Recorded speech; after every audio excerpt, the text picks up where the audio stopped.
सोचिए, एक प्यारा सा बच्चा सिर्फ 1 महीने का जो अपने घर के आंगन में सो रहा था अचानक गायब हो जाए और उसके पेरेंट्स को सिर्फ एक रैंसम नोट मिले। ये एक ऐसी कहानी है जो सिर्फ एक फैमिली का दुख नहीं बन रही थी, बल्कि इसने पूरे देश को हिलाकर रख दिया था। 1956 का वैन बर्गर किडनैपिंग केस एक ऐसी सच्चाई है जो हर किसी के दिल में डर और हैरानी ले आई थी। इस कहानी के पीछे क्या था, कौन था वो इंसान जो एक बच्चे को छोड़कर सिर्फ पैसों के लिए ऐसे कदम उठाने पर मजबूर हो गया, आप सब कुछ जानेंगे इस वीडियो में। तो चलो वीडियो को शुरू करते हैं। 4 जुलाई 1956 का दिन था। पैटी वैन बर्गर ने अपने 1 महीने के बेटे पीटर को एक सॉफ्ट ब्लैंकेट में लपेटा और अपने घर के आंगन में बेबी कैरिज में सुलाया। पीटर सो रहा था और पैटी कुछ मिनट के लिए घर के अंदर चली गई, लेकिन जब वो वापस आई तो उसने सिर्फ एक खाली कैरिज देखी जिसमें एक रैंसम नोट था। इस नोट में किडनैपर ने इस काम के लिए माफी मांगी और कहा कि उससे पैसों की जरूरत है और $2000 मांगे। उसने यकीन दिलाया कि अगर उसकी डिमांड पूरी की गई तो अगले दिन बेबी सेफ एंड हैप्पी वापस कर दिया जाएगा। बैटी के लिए ये पल किसी खौफनाक सपने से कम नहीं था। नोट में धमकी दी गई थी कि अगर कोई गलत कदम उठाया गया तो बेबी को मार दिया जाएगा, लेकिन इसके बावजूद बैटी ने काउंटी पुलिस डिपार्टमेंट को इन्फॉर्म किया। किडनैपर का नाम मीडिया में ना आए इसके लिए मॉरिस वैन बर्गर ने न्यूज़पेपर से रिक्वेस्ट की, लेकिन न्यूयॉर्क डेली न्यूज ने इस स्टोरी को फ्रंट पेज पर पब्लिश कर दिया। अगले दिन रिपोर्टर्स उस जगह पर जमा हो गए जहां किडनैपर ने पैसे छोड़ने को कहा था। पुलिस ने एक फेक पेमेंट पार्सल वहां रखा, लेकिन किडनैपर वहां नहीं आया। कहानी और ज्यादा उलझने लगी।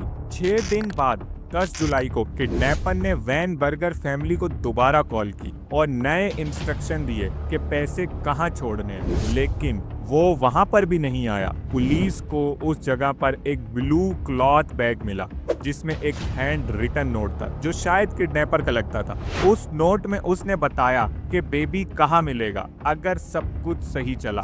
FBI एक्सपर्ट ने एनालाइज करके कंफर्म किया कि ये नोट और पहले नोट एक ही इंसान ने लिखे हैं।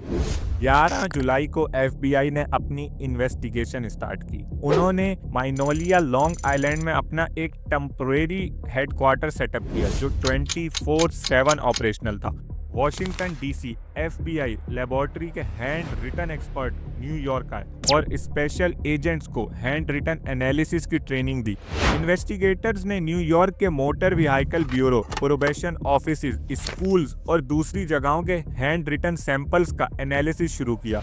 लगभग 2 मिलियन सैंपल एग्जामिन करने के बाद 22 अगस्त 1956 को ब्रुकलिन US प्रोबेशन ऑफिस के एक एजेंट ने किडनैपर के नोट्स और एक प्रोबेशन फाइल के राइटिंग में सिमिलैरिटी नोटिस की।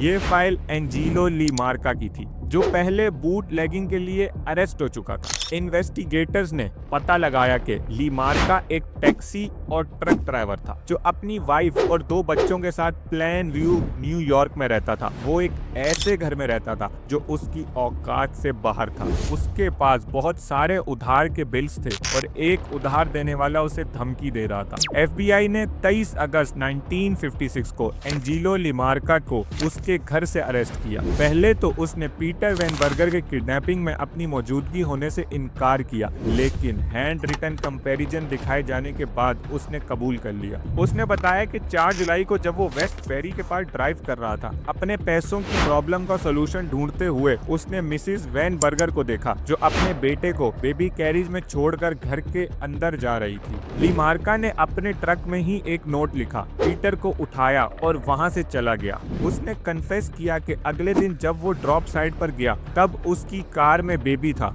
मगर प्रेस और पुलिस की भीड़ देखकर वो डर गया। उसने बेबी को हाईवे एग्जिट के पास एक घने झाड़ में जिंदा छोड़ दिया और वापस घर चला गया।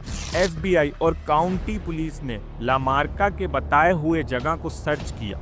एक FBI एजेंट को एक डायपर पिन मिला और उसके बाद पीटर वैन बर्गर के सूखे हुए शरीर के हिस्से मिले। ये मंजर पूरी इन्वेस्टिगेशन टीम के लिए एक दिल दहला देने वाला था। पीटर को बचाने की कोशिश फेल हो चुकी थी। लीमार्का को काउंटी अथॉरिटीज के हवाले किया गया।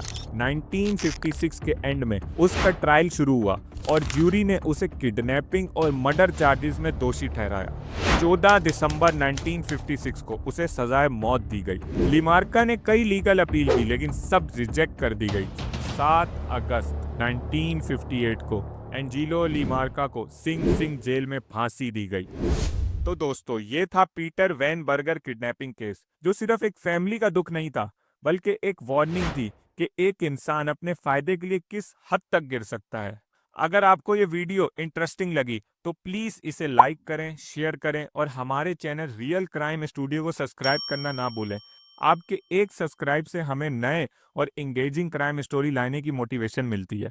मिलते हैं अगली वीडियो में एक और शॉकिंग केस के साथ। तब तक के लिए सेफ रहिए और अपना ख्याल रखिए।